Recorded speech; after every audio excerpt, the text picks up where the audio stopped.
in a very, very short video, I'll be explaining payback period. So payback period, first of all, is an investment appraisal technique. You know, we have different investment appraisal techniques. We have the accounting rate of return, we have the present value, we have the internal rate of return, and we have the payback period. Now, what the essence of the payback period is simple.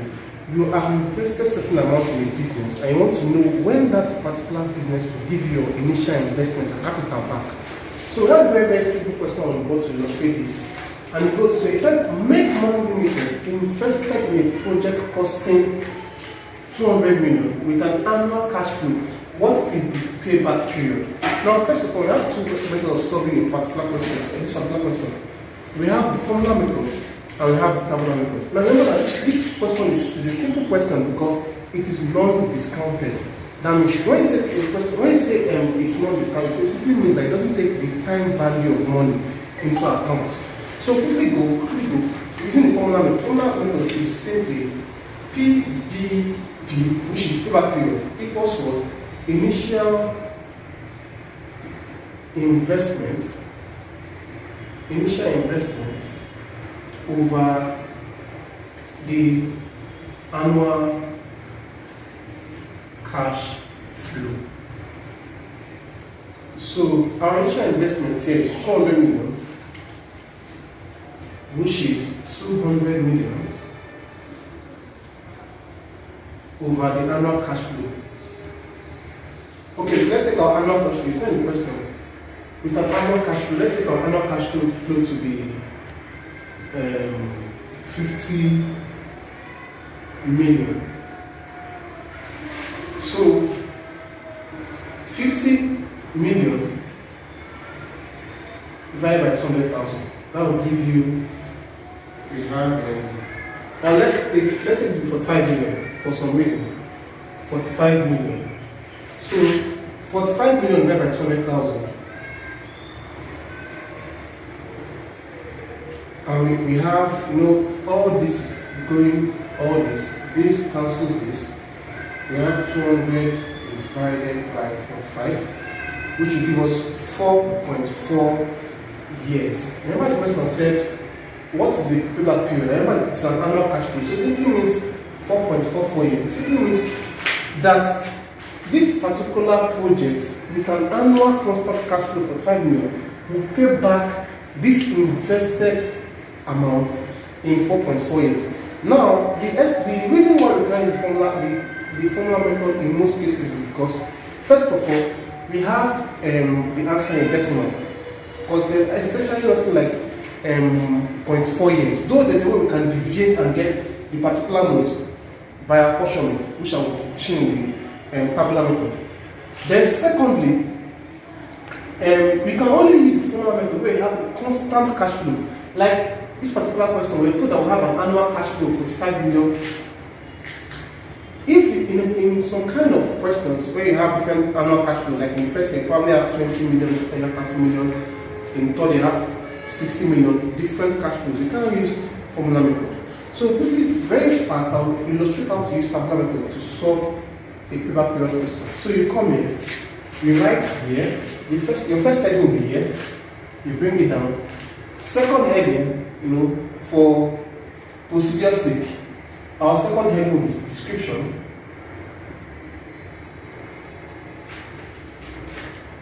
Our third heading will be initial balance. So our third heading will be investment amount. Our fourth heading will be annual cash flow. Then our last heading will be balance, or say closing balance.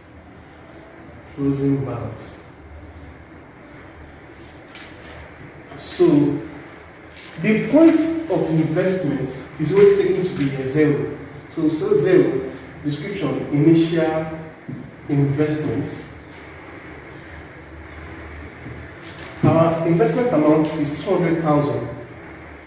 it is an amount, 200,000 is an outflow. So, and in accounting, minus is only represented in brackets. So we say bracket 200 million. Don't forget your naira sign or your currency sign. Because of time, I'm trying to keep this video very short, and I'm explaining the essence of the naira sign. It's under accounting concept and convention. This is called the measurement concept. It's what gives value to the figures you impute. It's what, if you change this particular sign to dollars, it gives you 200 million and that million entirely. So this is essentially what gives value to your figures in the column. So the annual cash flow in year 0, no money was made. So you put dash. Our closing balance at year 0 is still 200 million. So 200 million is our closing balance. But in year 1, we're told to have annual cash flow, a constant annual cash flow is 5 million. So we say cash flow, which is 45 million. At this point, our closing balance here will be our opening balance here. So we still have 200 million. Then the annual cash flow is 45 million. So this will give us a balance of what the business has paid back, or the investment has paid back 45 million of the initial investment. So it will give us 155 million. In year 2, we have the same cash flow again. Our balance is down 155 million. We'll bring it down. 155 million. Same constant cash flow of 45 million. Giving us 110 million as balance.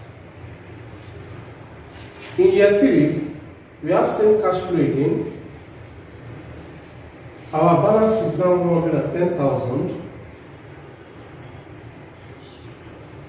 45 million still came in. So this will give us a balance of 65 million. A balance of 65 million. Then in year 4, same cash flow came in again. This will give us opening balance of 65 million. Annual cash flow of 45 million. Now, the closing balance in year 3 is 65 million, which is our opening balance in year 4. In the cash flow, that's the inflow into the business is 45 million.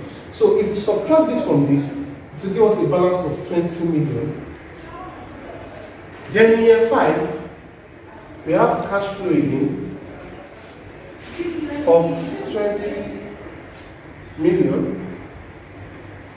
And annual cash flow.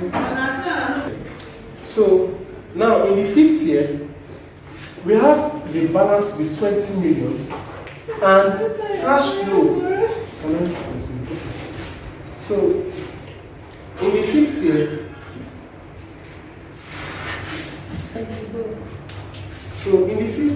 we have 5 million inflow. Our balance is 20 million. So if we take out 45 million from 20 million, we have a positive balance of 25 million. So at year 5, at the end of year 5, the business has completely been able to recapture the initial investment and now start making free inflows on its own. So now at this point, how do we now determine, because we have a balance here, so how do we determine the exact period that the business was able to refund or pay back the initial investment? That brings this into play. We have A plus B over C. Why A is the penultimate year penultimate year debt was cleared. B is what? Outstanding debt. Outstanding debt. Outstanding debt in penultimate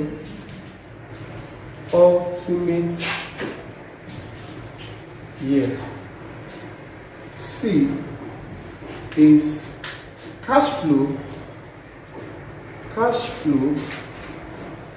in year debt was cleared. Apportioned according to year, so just say times 12 because we have 12 months in a year, times 12 months. So the penultimate year debt was cleared was year 4. Debt was cleared totally in year 5, but year 4 was penultimate year. So we say 4. And B is the outstanding debt in penultimate year. The outstanding debt in penultimate year is 20 million. So we say 20 million over the cash flow in year debt was cleared, which is the 5th year. The cash flow was 45 million. So we say 45 million times 12 months, which is what? 4 and